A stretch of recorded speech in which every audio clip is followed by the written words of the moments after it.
Hello guys, എല്ലാവർക്കും സുഖമാണല്ലോ അല്ലേ? അപ്പം നമുക്ക് ഓണം സ്പെഷ്യൽ പുതിയൊരു വീഡിയോയിലേക്ക് പോകാം. ഇന്ന് നമ്മൾ സ്പെഷ്യലായിട്ട് ഉണ്ടാക്കാൻ പോകുന്നത് ഇഞ്ചിക്കറിയാണ്. നമ്മൾ സദ്യക്കൊക്കെ യൂസ് ചെയ്യുന്ന ഇഞ്ചിക്കറി. അപ്പോൾ നമ്മളിവിടെ ഇഞ്ചിക്കറിക്കായിട്ട് ഇവിടെ സാധനങ്ങൾ റെഡിയാക്കി വെച്ചിട്ടുണ്ട്. ഇത് ഏകദേശം ഒരു 150 ഗ്രാമോളം വരും ഈ ഇഞ്ചി. ഇത് നമ്മൾ ചെറുതായിട്ട് കനം കുറച്ച് അരിഞ്ഞു വെച്ചേക്കുന്നതാണ്. ഇത് വറുത്തെടുക്കണം, അതുകൊണ്ടാണ് ഇത്രയും കനം കുറച്ച് നമ്മൾ അരിഞ്ഞു വെച്ചേക്കുന്നത്. അതുപോലെ തന്നെ ഒരു മീഡിയം റേഞ്ചിൽ എരിവുള്ള പച്ചമുളക് ഒരു 5 എണ്ണമാണ് നമ്മളിപ്പോൾ ഇവിടെ എടുത്തേക്കുന്നത്. അത് വട്ടത്തിൽ അരിഞ്ഞ് വെച്ചിട്ടുണ്ട്. പിന്നെ ഒരു നെല്ലിക്ക വലുപ്പത്തിലുള്ള പുളി നമ്മൾ പിഴിഞ്ഞ് വെച്ചിട്ടുണ്ട്, വാളംപുളിയാണ്. പിന്നെ ഇതിലേക്ക് ആവശ്യമായിട്ടുള്ള ഒരു ചെറിയ പീസ് ശർക്കര നമ്മൾ പൊടിച്ച് വെച്ചിട്ടുണ്ട്. അതുകൂടാതെ കടുക് വറക്കാനായിട്ട് ആവശ്യമായിട്ടുള്ള കറിവേപ്പിലയും വറ്റൽമുളകും. ഇത്രയും സാധനങ്ങളാണ് നമ്മളിവിടെ റെഡിയാക്കി വെച്ചിട്ടുള്ളത്. ഇതുകൂടാതെ നമുക്ക് കുറച്ച് പൊടി ഐറ്റംസും കൂടെ ആവശ്യമായിട്ടുണ്ട്. അതായത് ഉപ്പ്, മഞ്ഞൾപ്പൊടി, മുളക് പൊടി. മുളക് പൊടിയിൽ നമുക്ക് കാശ്മീരി മുളക് പൊടി ഉണ്ടെങ്കിൽ അതും കുറച്ച് ചേർക്കാവുന്നതാണ് കളറിന് വേണ്ടിയിട്ട്. പിന്നെ എരിവിന് ആവശ്യമായിട്ടുള്ള മുളക് പൊടി, മല്ലിപ്പൊടി, അല്പം കായം. ഇത്രയും സാധനങ്ങളാണ് നമുക്കിതിലേക്ക് ആവശ്യമായിട്ടുള്ളത്. അപ്പം നമുക്ക് കുക്കിങ്ങിലേക്ക് പോകാം. നമ്മൾ ചട്ടി അടുപ്പത്ത് വെച്ച് എണ്ണ ഒഴിച്ചിട്ടുണ്ട്. സൺഫ്ലവർ ഓയിലാണ് നമ്മൾ ഒഴിച്ചേക്കുന്നത്. എണ്ണ ചൂടായി വരുമ്പോഴത്തേക്കിനും ഇഞ്ചി അതിലേക്കിട്ട് നന്നായിട്ട് വറുത്തെടുക്കണം.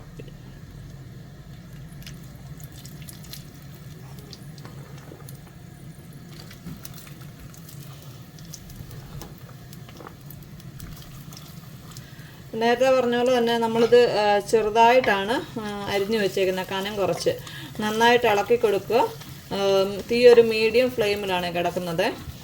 മീഡിയം ഫ്ലെയിമിൽ വെച്ച് നന്നായിട്ട് ഇളക്കി കൊടുത്ത് നല്ലതായിട്ട് വറുത്തെടുക്കണം. നല്ല ക്രിസ്പി ആയിട്ട് വറുത്തെടുക്കണം. ഇതിപ്പോൾ ഏകദേശം വഴന്ന് വന്നിട്ടുണ്ട്. ചെറിയ ചില പീസുകളൊക്കെ കൂടി ഒന്നുകൂടെ ക്രിസ്പി ആവാനായിട്ടുണ്ട്. അപ്പോൾ അതും കൂടി ഒന്നായി കഴിയുമ്പോഴത്തേക്കും നമുക്കിത് കോരിയെടുക്കാവേ. അപ്പോൾ നമ്മൾ ഇഞ്ചിയൊക്കെ വറുത്ത് കോരി ഒരു സെപ്പറേറ്റ് ഒരു പാത്രത്തിൽ മാറ്റി വെച്ചിട്ടുണ്ട്. അത് നമുക്ക് പൊടിച്ചെടുക്കാം. ആ സമയമാകുമ്പോഴത്തേക്കിനും നമുക്കത് പച്ചമുളകും കറിവേപ്പിലയും കൂടെ നന്നായിട്ട് വറുത്തെടുക്കണം. ഒട്ടും വെള്ളമില്ലാതെ എടുക്കണം, അല്ലെന്ന് വരികിൽ കറി ഇരിക്കുമ്പോഴത്തേക്കും കേടായിപ്പോവും. അതുകൊണ്ട് ഒട്ടും വെള്ളമില്ലാതെ ഒരു മീഡിയം ഫ്ലെയിമിലിട്ട് നന്നായിട്ട് വറുത്തെടുക്കണം. എന്നാൽ കരിഞ്ഞും പോകരുത്. അപ്പം മുളകും കറിവേപ്പിലയും നന്നായിട്ട് വറുത്ത് വന്നിട്ടുണ്ട്. അതിലേക്ക് നമുക്ക് ഒരു 1/4 ടേബിൾ സ്പൂൺ മഞ്ഞൾപ്പൊടി ചേർക്കാം. അത് നന്നായിട്ട് മൊരിയണം. അത് മൊരിഞ്ഞ് വന്നു കഴിയുമ്പോഴത്തേക്കിന് അതിലേക്ക് നമ്മളിനി ചേർക്കാൻ പോകുന്നത് മല്ലിപ്പൊടിയാണ്. ഒരു 3/4 സ്പൂൺ മല്ലിപ്പൊടി. അത് ഇനി നന്നായിട്ട് ഇളക്കണം. അത് ഏകദേശം മുരിഞ്ഞ് വരുമ്പോഴത്തേക്കിന് നമുക്ക് കളറിന് വേണ്ടിയിട്ട് കുറച്ച് കാശ്മീരി മുളക് പൊടി ഒരു 1/2 ടേബിൾ സ്പൂൺ നമ്മൾ ചേർക്കുന്നുണ്ട്. അതുകൂടാതെ നോർമലായിട്ടുള്ള നമ്മുടെ സാദാ മുളക് പൊടി അത് 1 ടീസ്പൂണ്.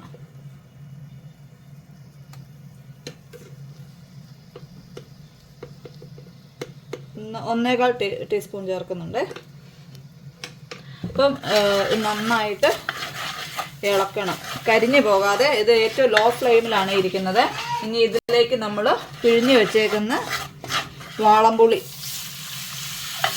ഒഴിച്ച് നന്നായിട്ട് ഇളക്കി അത് തിളപ്പിക്കണം.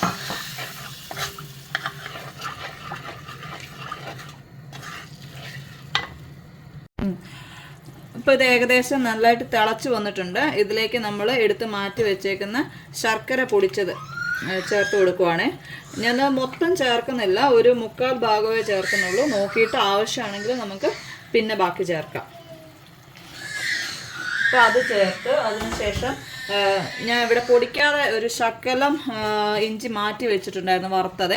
അത് ഇതിൻ്റെ അകത്തേക്ക് ചേർത്ത് കൊടുക്കുവാണ്. ഇടയ്ക്കൊന്ന് കടിക്കാൻ കിട്ടുന്നത് നല്ലതല്ലേ, മൊത്തം പൊടിഞ്ഞു പോകുന്നതിനെക്കാട്ടിലും. അപ്പോൾ ഇഞ്ചിയുടെ ടേസ്റ്റ് ഇഷ്ടമുള്ളവർക്ക് അങ്ങനെ ചെയ്യാം, അല്ലാത്തവർക്ക് മൊത്തത്തിൽ പൊടിച്ചെടുക്കുകയും ചെയ്യാം. ഇനി അതിൻ്റെ ബാക്കിയായിട്ട് പൊടിച്ച് വച്ചേക്കുന്ന ഇഞ്ചിയും കൂടെ ചേർത്ത് ഇളക്കാൻ പോവുകയാണ്.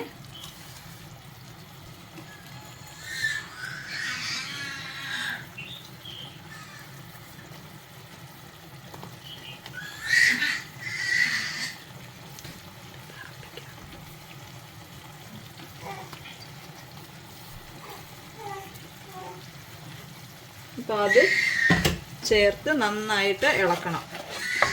തീ ഞാനിപ്പോൾ ലോ ഫ്ലെയിമിലാണ് വെച്ചേക്കുന്നത്. ഇടയ്ക്ക് ഞാൻ തീ കുറയ്ക്കാൻ മറന്നുമായിരുന്നു, മീഡിയമിലായിരുന്നു ഇരുന്നത്. അപ്പോൾ അത് ലോ ഫ്ലെയിമിലേക്ക് ആക്കിയിട്ടുണ്ട്.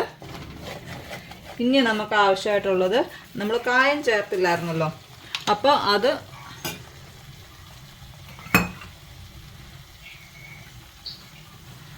ഒരു 1/4 ടേബിൾ സ്പൂൺ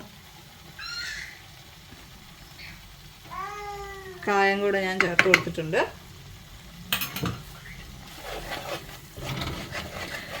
ഇപ്പോൾ വെള്ളമാണെന്ന് വരിയിൽ നന്നായിട്ട് കുറഞ്ഞിട്ടുണ്ട്. അപ്പോൾ നന്നായിട്ട് തിളപ്പിച്ച വെള്ളം നമുക്ക് കുറച്ച് ഒഴിച്ചു കൊടുക്കാം.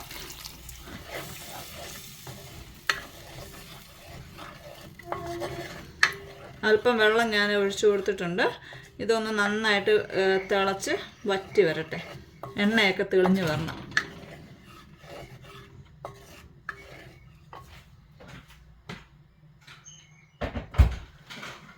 ഒപ്പം തന്നെ ആവശ്യത്തിനുള്ള ഉപ്പും കൂടി നമുക്ക് ചേർത്ത് കൊടുക്കാമേ. ഞാൻ ഇടയ്ക്കൊരു അല്പം ഉപ്പ് ഇട്ട് കൊടുത്തായിരുന്നു, പക്ഷേ അത് ആവശ്യത്തിനുള്ളതായിട്ടില്ല, കുറച്ചേ ഇട്ടിട്ടുള്ളായിരുന്നു. അപ്പം ബാക്കി ഉപ്പും കൂടെ നമുക്ക് ചേർത്ത് കൊടുത്ത് നല്ലതായിട്ടൊന്ന് ഇളക്കണം. ഇളക്കി അവിടെ ഇരുന്ന് തിളച്ച് എണ്ണയൊക്കെ ഒന്ന് വറ്റി വരട്ടെ.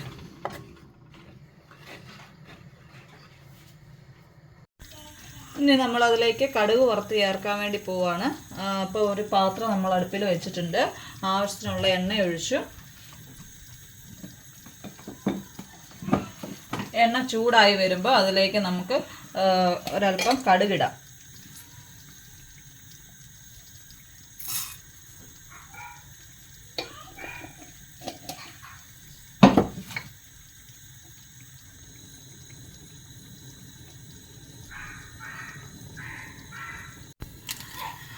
അപ്പോൾ ഇത് കടുകൊക്കെ ഏകദേശം പൊട്ടി തീരാറായി. അതിലേക്ക് നമ്മൾ എടുത്തു വെച്ചേക്കുന്ന വറ്റൽമുളകും കരിയാപ്പിലയും കൂടെ ചേർത്ത്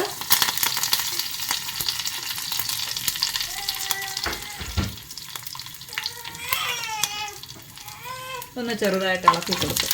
കരിയാവ്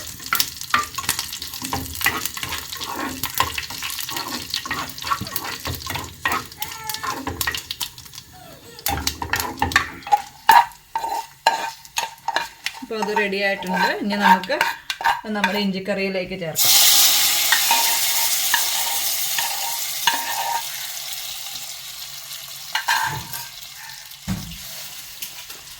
അപ്പോൾ നമ്മുടെ സ്വാദൂറുന്ന ഇഞ്ചിക്കറി റെഡി.